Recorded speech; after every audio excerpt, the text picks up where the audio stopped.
Hi mamas, I'm Shen and welcome back to my channel at Mama Banana, where I share hacks, tips and how-to tutorials with other moms. So today I'm going to share with you how to increase your milk supply when pumping.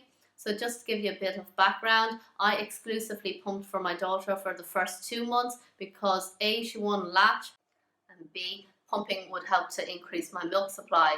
So after I gave birth to my daughter, I got a visit from the hospital lactation consultant. When she came to examine me, she said that because I have more than a 4 finger gap between my breasts, that I may not have enough breast tissue currently to produce enough milk for my daughter. So I had to pump with a hospital grade pump to try to change that. So the 4 finger gap test is you put your 4 fingers here and the center between your breasts. If there is more than a gap of that size between your breasts out here, then there may not be enough breast tissue. So pumping was one way to help to resolve that. So what you need to know is that the more you empty your breasts, the more milk you will produce. So you just need to keep on pumping or feeding, just keep the breast emptying so that it will trigger a message to your body to produce more milk. So that is the simple logic of it. So first of all, I rented a hospital grade pump. This was the Medela double breast pump. So at every single feeding session, I would put my daughter up to my breast to try to breastfeed her. For me, my daughter never really latched initially, but it was still important to keep doing this for the skin to skin and for your body to help produce more milk. Having your baby up close will help do that.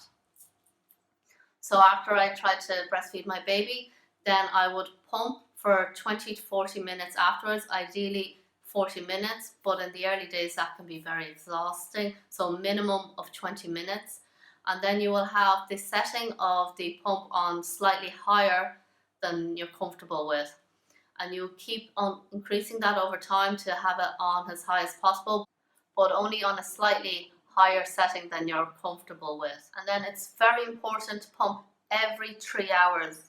Yes, this means doing so even in the middle of the night, because if you're still in the early days and you're trying to increase your milk supply, this is the most important time to be doing this, especially if you're like me and don't have enough breast tissue to start with. So if your baby does feed from you, then you should be pumping about 10 to 20 minutes after each feed. If your baby hasn't fed from you, then you should be pumping 20 to 40 minutes after each feed attempt.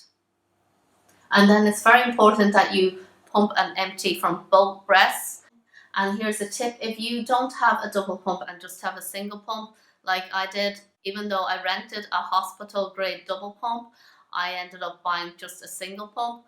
So what I did was I used one of these Haka pumps. So on the breast that I wasn't using the electronic pump, then I'd put on the Haka pump. So this is actually great for catching letdown. The letdown is essentially the free milk that you get, not requiring any effort. It just comes out. So if you put this on it, it will gently suction out that milk that's flowing out anyway, and you can capture all that. This is great if your baby will actually latch on as well. Then you could just capture the letdown milk and save all that throughout the day, and that could be a full feed that you can freeze down. So if you only have a single pump, you put the pump on one breast, and then you get your Haka pump, you flip this little flap backwards, squeeze out all the air, and you put this onto your nipple. So that's your nipple here. And then you push the flap back, and that will create a gentle suction onto your breast, and it will catch all the milk. And then as that fills up, you can keep squeezing the air out, and once it's full, obviously, you will then pour this into a bottle that you're using to save up your milk. And just a quick tip: if you are using a Haka pump, they're not very sturdy, so what I do is I keep a little teacup on my bedside and I put this into the teacup just to make sure it doesn't spill. And if you are using the Medela pump, alright, just note that there are different sizes of these flanges. So this flange is what you actually use to put up against your nipple. So you have to make sure that this is the right size for your nipple. The one that I had bought that was kind of the most standard size in the hospital was a bit too small, but I'm following on from recommendation. I purchased a slightly larger one and this one fit perfectly, and I was actually able to pump more milk using the bigger flange. So your nipples should go inside the whole flange, but it shouldn't be rubbing up against the outside of the flange, which will make it uncomfortable. So the next time you're using the pump, just observe it and see if you need to change a size of flange. You'll look on the Medela website and you'll see the different sizes that are available. And if you look on your flange here, all right, you'll see it etched in the size of the flange. So this is 27 mm. So that's how you will know. And make sure you have spare membranes for your pump. Okay, so this is a little membrane on my Medela pump. So this little flappy plastic thing. So if you're exclusively pumping, these might need to be replaced roughly once a month. So just to show you, this is the part here that attaches to your pump like this. And it's this little valve. It won't be visible to you that it needs to be replaced. It'll just be if your supply is dipping. But something else to point out as well, your supply might dip if you're very stressed or if you're getting your periods. So it may not always be down to your equipment. And just a quick tip, if you are going to be pumping for a long period, is to get a hands-free pumping bra. So I made one myself here. It was recommended in the hospital, but you just get one of your bras, ideally a sports bra type, and you put it on and you mark where your nipples are with a little marker, and then you just cut a hole into the bra, and then you'll push the flange from your pump through the small little hole to force it out. That way you get a really snug fit around your flange. It's particularly important for those of us that aren't very big along the chest area, that everything is nice and snug. If you have big breasts and you really fill out your bra, then it doesn't have to be this snug because your breast will kind of keep everything in place. But if you're small breasted like myself, then you kind of need everything else to be very snug to help keep all the equipment in place. And if you can fit in an extra pumping session, then I would highly recommend that to help increase your milk supply when pumping.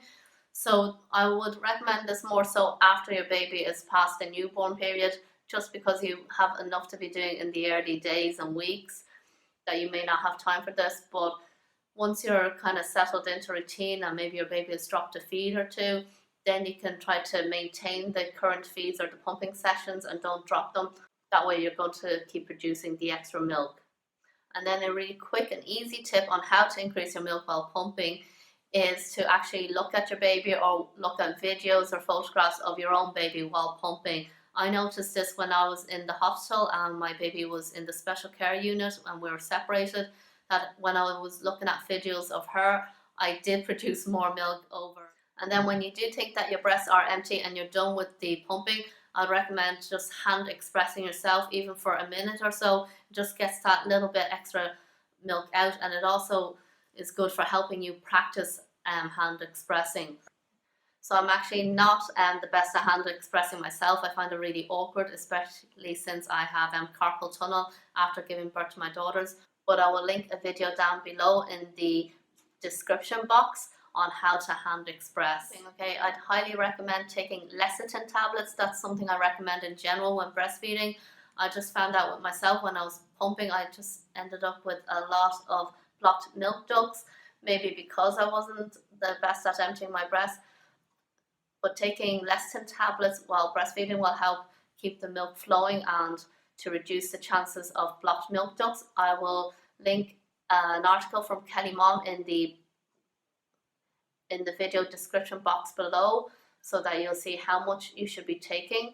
And then finally, you can take oats to help with increasing milk production. So you can take this in the form of porridge, any oat granola type bars, or even oat milk. Personally, I drank a lot of oat milk because I just found that that was the easiest way for me to consume it. I don't particularly enjoy porridge or any of the other things, but milk was just, it's so easy to drink.